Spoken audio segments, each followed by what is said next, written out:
Hi, welcome back to our online preparation course for the TOEFL test. In this module, we are going to continue getting prepared for the grammar section of the test. This time, we are going to be focusing on comparatives and superlatives. In order to be able to work with comparatives and superlatives, it is important that you understand what an adjective is. Okay? In the first module, when we covered parts of speech, we said that adjectives are words that describe or give more information about a noun or a pronoun.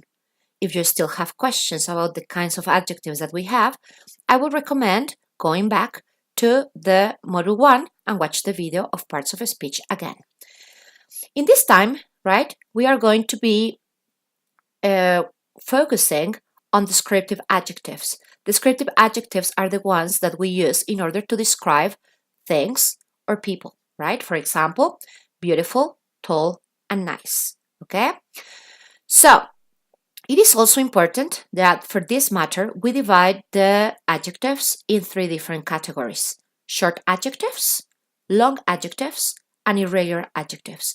This is in order to understand the rules to make a comparative sentence and a superlative sentence, okay? So let's start with comparatives, okay?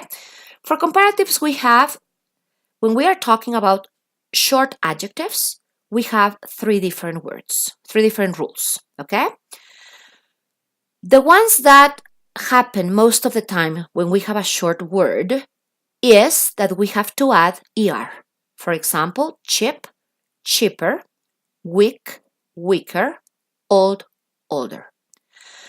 It can also happen that the short word ends with Y. In that case, we have to drop the Y and we have to add IER. For example, friendly, friendlier, silly, sillier, healthy, healthier. And it can also happen that the short word ends with one vowel and one consonant. So when that happens, you have to double the last consonant. For example, big, bigger, fit, fitter, wet, wetter. Okay?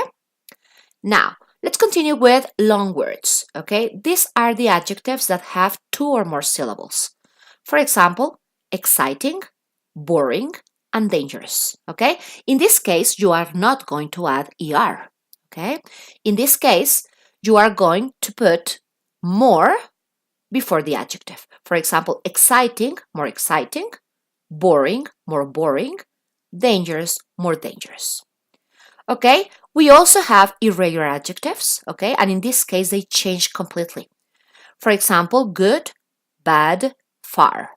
Okay? So, the comparative form of good is better. The one for bad is worse. And the one for far is further or farther, okay? In your case, you will be using farther because the TOEFL is an American test, okay? So, it is important also that you remember that when you are comparing, when you are using comparative structures, yeah, it is because you are comparing two things, okay? For example, on the first picture, you have a big box and a small box. So you have two things that you are comparing. So in this case, the sentence is, the first box is bigger than the second one. Notice that we use than. On the second sentence, if you notice, you have a kid and you have a teacher. So you are comparing two things. The teacher is older than the child. On the third picture, you have a man and a woman. Okay, so you have two things. You are comparing two things. And the sentence is, the man is stronger than the woman. Okay, so remember, besides following the rules for each of the short adjectives, it is important that you remember that comparative sentences use than. Okay, what happens to superlatives? It is exactly the same case in terms of rules in order to transform them. We have short adjectives, long adjectives, and irregular adjectives. Most of short adjectives, you are going to add est to them. For example, long, the longest. Tall, the tallest. But what happens if an adjective finishes in y? Okay? We drop the y and we add iest. For example, healthy, the healthiest. happy, the happiest. Or what happens when the short adjective ends with one vowel and one consonant? We have to double the last consonant. For example, big, the biggest, fit, the fittest. Okay, let's continue with long adjectives. In terms of superlatives, right, in this case, you have to add the most. For example, exciting, the most exciting, boring, the most boring, dangerous, the most dangerous. And just as it happens in comparatives, right, we also have irregular adjectives. So the irregular form, the superlative form of the irregular form good is the best, bad the worst, and far the furthest or the farthest. You are going to be using the farthest because the TOEFL test is American. Okay, notice how in superlatives we need to put the word the before the superlative. Okay? So,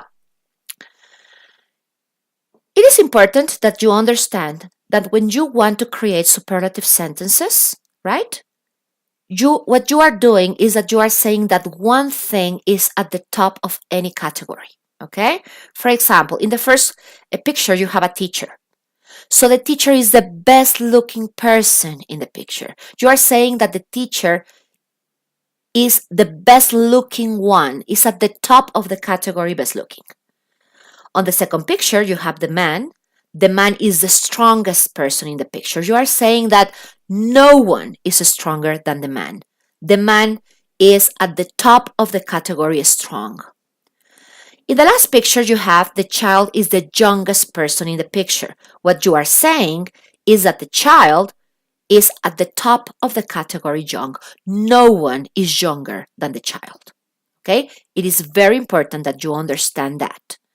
Comparatives, you are comparing two things. Superlatives, you are saying that something is at the top of any category. The most beautiful, the most intelligent, etc. Let's look at some sentences. This is the kind of exercise where you have to find the mistake. Okay, so let's try to see what the mistake is. Although Tom's paper was longer than Alice's, Alice's paper was more insightful than Tom's. So what do you think the problem is? In this sentence, the problem is that the comparative is being incorrectly formed. Okay? It should be, although Tom's paper was longer than Alice's, Alice's paper was more insightful than Tom's. Remember, we use than for comparative sentences. Okay? Let's do this one. Okay? This is a kind of exercise where you have to fill in the blanks. Okay? So we have Antarctica is the site of blank elevations on Earth. Okay? You have A, the highest, B, the highest are, C, and the highest, D, higher. So, if you notice, in this case, you are not comparing. You are saying that Antarctica is at the top of the category high. So the answer is the highest. Antarctica is the site of the highest elevations on Earth. Okay? So, now that we have reviewed comparatives and superlatives, go back to the module, do the exercises, and see you next time.